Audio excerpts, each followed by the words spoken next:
ఇంకా AC bus అయితే ఎక్కినాం మామ.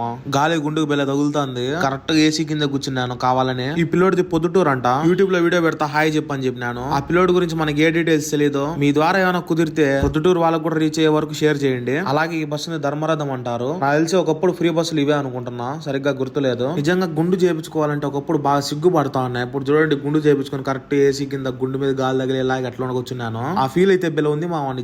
నిజంగా మీరు ఎవరైనా సరే తిరుమల నుంచి తిరుపతికి పోయే వాళ్ళు ఉంటే ఖచ్చితంగా ఏసీ బస్ నే చూస్ చేసుకోండి మామ. ఎందుకంటే బస్సులో ఆ ఏసీ గాలి, అద్దంలో నుంచి ఆ బయట నేచర్ వెళ్ళే వ్యూ ఉంది మామ. బాగా ఆస్వాదించిన నేనైతే. ఈ బస్ అయితే నార్మల్ గా ఎక్కాల్సింది కాదు. సూక్ష్మంగా అడిగైతే చెప్పినా నేను. ఏసీ బస్ ఎక్కుదాం పారా అంటే దేనికి రా నార్మల్ బస్ ఎక్కుదాం పా తక్కువ రేట్ అన్నాడు టికెట్ గురించి. అప్పుడే బస్ ఆయన టికెట్ అడిగింటే 110 అన్నాడు. ఆయన నార్మల్ టికెట్ 90, ఏసీలు అయితే 110 అని చెప్పినాడు. కానీ నేను సుదర్శన్ కి నార్మల్ బస్ ఇంకా రేట్ ఎక్కువ రా, నార్మల్ ది 190, ఏసీలో 110 అంట. ఇదేదో మంచి గిరాక్ ఉన్నట్టు ఇదే ఎక్కుదాం పా అని చెప్పినాడు. నమ్మేసాడు పిల్లోడు. ఇంకా అలా చిన్న మోసం చేసి